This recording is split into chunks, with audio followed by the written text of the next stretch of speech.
ce qu'il n'a pas dit, écoutez ce qu'il a dit très très justement, et à 2 reprises, on voit dans la salle des réactions, et même ici des réactions, qui ne sont pas suffisamment précises sur la formulation. Et je peux vous dire une chose, si j'ai appris quelque chose de ma vie en Occident, c'est, avec l'esprit critique, le fait de faire très très très attention à la façon de dire les choses, de ce qui est dit, parce qu'on a chaque fois voulu me faire dire des choses que je n'avais pas dites, et il y en a même certains qui ont, parce qu'ils ne trouvaient pas des choses que je n'avais pas dites, ont laissé entendre que je les avais pensées sans les dire. Donc, j'ai dit clairement, et là, par exemple, elle a dit, certains parmi, il y en a parmi, et tout à coup, on a des réactions qui montrent bien qu'il y a un vrai problème. La Tunisie, un de ses plus grands dangers, c'est de passer d'un débat critique et démocratique à une espèce de débat émotionnel où on ne s'écoute plus, où on construit la phrase de l'autre sans l'avoir entendue, et on va à 2 doigts de l'insulte. On est à 2 doigts de l'insulte. Moi, je suis désolé, c'est pas comme ça. Et la responsabilité de vous qui êtes ici par rapport à un mouvement populaire, c'est au moins que là où on peut penser, on pense sans émotion exacerbée, puis avec un minimum d'écoute. La deuxième des choses, je l'ai dit avec précision. J'ai dit avec précision, il ne suffit pas d'être laïque pour être démocrate, et tous les démocrates n'ont pas été les défenseurs de la démocratie. C'est ce que j'ai dit, et très précisément, ça veut dire que certains laïcs ont été contre la dictature. Ne me faites pas dire ce que je n'ai pas dit, parce que je n'ai même pas pensé cela. Et en l'occurrence, ce que j'ai dit par ailleurs, c'est que tous les islamistes ne sont pas des... En fait, ça a été traduit juste, mais l'autre partie, on m'a fait dire des choses tout à coup essentialistes, que avec précision, je ne veux pas faire. Deuxième des choses, très rapidement, qui me paraît nécessaire de rappeler, c'est que la deuxième et troisième partie du livre où je prends un temps à regarder pas simplement la Tunisie, mais transversalement le monde arabe, sur ce qu'est en train de se poser comme question entre les orientations qui ont été celles des mouvements islamistes sur un siècle, et puis les positionnements laïques, en disant des choses qui sont importantes. Moi, je n'ai pas envie aujourd'hui d'aller vers la chasse aux sorcières, de dire comment étiez-vous avant. Je pense qu'à partir d'un certain moment, il est légitime que justice soit faite par rapport à ceux qui ont soutenu des dictatures et laissé des gens se faire torturer, ou soutenu la torture. À un moment donné, justice doit être faite, et ça me paraît normal. Non, moi je ne suis pas dans l'accusation et de la chasse aux sorcières. Non, mais ça me paraît être alors là, pour le coup, c'est une vraie thérapie collective. Il faut passer par ce débat-là à un moment donné, mais sans rentrer dans la chasse aux sorcières. Mais ce que j'aimerais mettre en évidence, qu'on voit, on peut aujourd'hui nier le fait, en disant en fait, mais non, on est tous tunisiens, et puis finalement, il n'y a pas ce problème-là. Mais regardez l'état de la salle et les réactions que vous avez par rapport au discours. Si vous niez le problème est encore plus grave. À partir d'un certain moment, il faut le gérer avec raison, mais pas le nier simplement pour dire qu'il n'y a pas de problème. Il y a un vrai problème qui est celui, à un moment donné, de se positionner dans un camp et de ne pas être capable de retenir les 10 conditions que vous avez mis en évidence et sur lesquelles, par exemple, dans le livre, je suis complètement d'accord. On commence par l'autocritique. Aujourd'hui, les mouvements islamistes doivent passer par une autocritique radicale d'un certain nombre de positions. Moi, par exemple, un de mes plus grands problèmes, c'est de voir aujourd'hui ceux qui, à un moment donné, étaient proches de la théologie de la libération, être complètement d'accord avec l'ordre. Ils sont d'accord de composer avec le Fonds monétaire international, la Banque mondiale, les États-Unis, uniquement pour accéder au pouvoir.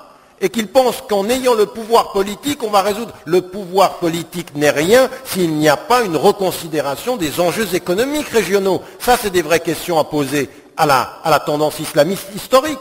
C'est comment est-ce qu'on revient sur aussi nos références. Donc, simplement, moi, ce que je voulais mettre en évidence par rapport à ça, c'est qu'il est évident aujourd'hui que ces fractures à l'intérieur de la société,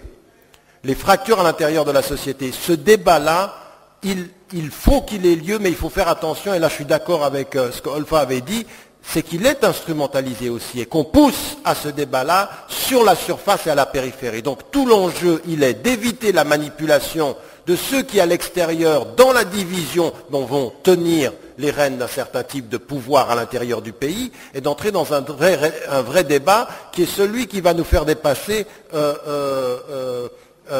ce sur quoi nous arrêtons là maintenant. Donc les responsabilités sont aussi partagées, mais il y a 3 choses qui sont dans l'attitude intellectuelle qui me paraissent déterminantes. Et là, d'un point de vue, de notre point de vue, est important. Il y a d'abord, ce que moi j'ai bien aimé, c'est l'idée de l'humilité intellectuelle. L'humilité intellectuelle, c'est que même si on a des références islamiques, l'humilité intellectuelle, c'est de considérer que ceux qui ne sont pas dans le référent islamique ont des choses à vous dire, des choses à vous apprendre, et que dans l'ordre du politique, le religieux ne vous donne pas la vérité de la solution. Il peut vous donner un sens éthique, mais pas la vérité de la solution. La deuxième des choses dont on est tous conscients, aujourd'hui, le monde arabe est dans un danger d'impatience. La patience et la vision à long terme, ça c'est déterminant. Il faut avoir une vision à long terme, l'humilité, la patience. Et puis comme je l'ai dit, encore une fois, essayer d'éviter ces débats passionnés. Moi je ne suis pas venu ici pour chercher qui... je ne suis pas venu pour entendre des insultes sur des renversements. Non, attendez, je veux dire, vous vous rendez compte de la responsabilité historique de la Tunisie aujourd'hui ? La responsabilité, le monde arabe vous regarde. Parce que ce que vous êtes en train de faire, que vous le vouliez ou pas, que vous ayez aujourd'hui des islamistes qui ont gagné les dernières élections, qui puissent composer avec aujourd'hui des gens qui se placent dans le camp laïque et qui sont aujourd'hui, encore une fois, vous pouvez vous asseoir et regarder toutes leurs contradictions. Ou alors vous pouvez avoir un esprit un peu plus positif en disant, mais quelles sont les avancées? Je veux dire, ou alors on ne regarde que là où les gens se taisent, ou alors on regarde là où les gens construisent. À ne regarder que le défaut d'un moment politique, alors on va toujours être dans le pessimisme. Et moi je vous dis une chose, en venant du monde arabe et en ayant visité le monde arabe, le pays aujourd'hui dont les gens attendent quelque chose qui est une expérience historique majeure, c'est le vôtre. C'est pas pour qu'on vienne ici entendre des discours qui sont à la surface d'un débat qui à un moment donné se dit non mais attendez, soyez sérieux, vous n'avez pas fait tout ça pour en arriver à vous lever quand vous entendez mal une phrase. Ou alors j'ai rien compris. Aujourd'hui, la responsabilité est majeure. Et moi, je vous dis simplement une chose. Quand j'entends des gens ici autour de cette table dire qu'on se mette d'accord sur une chose, c'est un pays majoritairement musulman, c'est un pays arabe qui a une culture, qui a une religion. Cette religion, elle ne peut pas s'imposer à tous. Tout le monde est d'accord là-dessus. On peut commencer à se dire, mais si on est d'accord là-dessus, est-ce qu'on ne devrait pas, à un moment donné, se réveiller et puis ensuite confronter ceux qui sont radicaux dans leur façon de comprendre la laïcité et ceux qui sont radicaux dans leur façon de se présenter vis-à-vis de la question de l'islam. Moi, je suis de ceux qui, de là où je suis, je vais parler effectivement contre une certaine façon salafie de comprendre l'islam. De gens qui rentrent et qui vous disent, toi, tu es musulman, toi, tu n'es pas musulman, toi, tu t'habilles comme ça, toi, tu t'habilles... Mais de quel droit? Qui es-tu pour m'imposer ma tenue? Qui es-tu pour m'imposer ma voix? Tu n'as pas ce droit. Non, non, moi, je veux pas... Non. Parce que ce que je vais dire sur la tenue vestimentaire, je vais le dire sur celui qui est un terroriste intellectuel, qui me dit que parce que je dis Bismillahir Rahmanir Rahim, je serai moins évolué que lui. Je vais dire, qui es-tu pour me dire ça? Qui es-tu pour me dire que j'ai moins de pensée parce que j'ai un référent islamique? Mon référent islamique n'a jamais interdit à une civilisation musulmane d'être ce qu'elle fut pendant des siècles, et ceci, c'est notre terreau. Donc on réussit à balancer les choses aussi, à être un peu plus équilibré.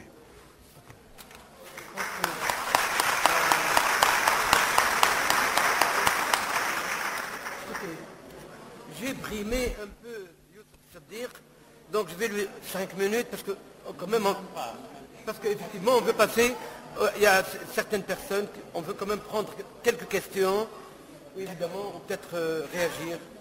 Ouais. Il n'a pas répondu, je n'ai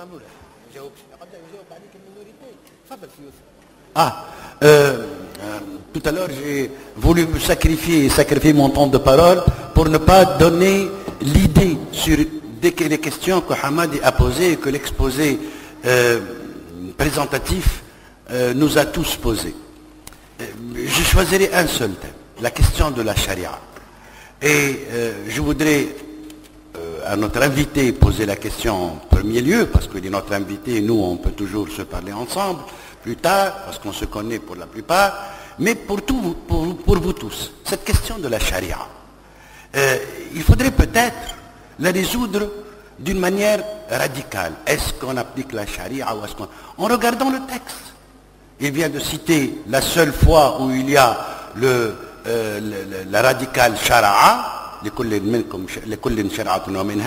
y a un autre qui n'a rien à voir, shari'atul ladina, etc., qui n'a rien à voir avec la question législative. Alors qu'est-ce que c'est charia? J'ai entendu un politique dire qui nous gouverne aujourd'hui, qui nous gouverne au sens propre du mot, disons son nom, Hamadi Jbel. Tout ce qui est clair dans le Coran, nous allons l'appliquer. Ah, je l'ai entendu le dire. Or, ce qui est clair dans le Coran est clair dans le Coran. La flagellation, l'amputation de la main du voleur. Il n'y a rien de plus clair.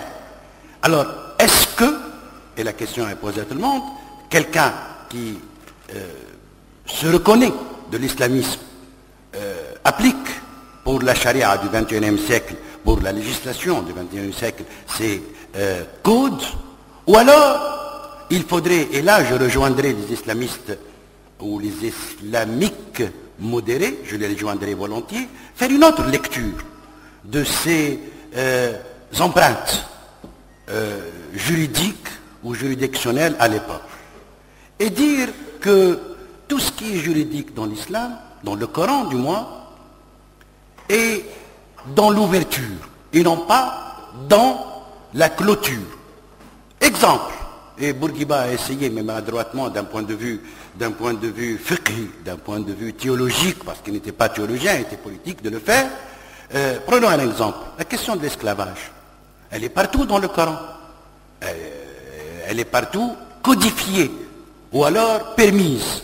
Or, si on prend la législation pour une législation d'ouverture, elle est devenue caduque, même si elle est claire dans le Coran. Ma malakat aymanukum, etc.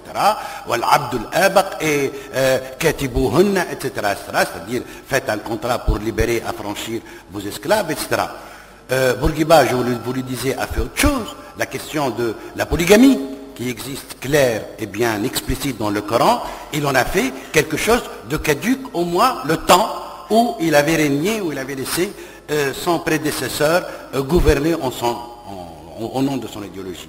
Donc, moi, est-ce qu'il est d'accord avec moi, Tariq Ramadan, pour dire, ou pour interpréter le début de cette sourate Al-Fatah, qui est tout simplement une bonne nouvelle, au sens même chrétien du terme, que nous avons finalement une loi, une charia, qui est toujours ouverte sur les époques. Inna fatahna laka fathan mubinan liyaghfira laka Allahu ma taqaddama min dhanbika wa ma ta'akhkhara. Cette ouverture que je comprends comme fatah, c'est que les époques déterminent une législation donnée dans la liberté des humains. Ce n'est pas du tout le texte qui le fait, mais ce sont les époques et les conditions qui font qu'un texte avance vers non pas la bachariya, le statut de bachar, non pas vers le statut du mu'min, qui est tout à fait relatif, quel que soit son iman, mais vers ce statut très explicite dans le Coran, de insan. Quand Dieu parle de insan dans le Coran, c'est quelqu'un qui est libéré de toute charia ponctuelle et contemporaine à un prophète donné. Merci. Merci beaucoup. Si tout le monde vous écoutait, on ne serait pas là, peut-être. Je pense qu'on peut quand même faire vous voulez 2 minutes, puis après on passe à un tour de... طبعا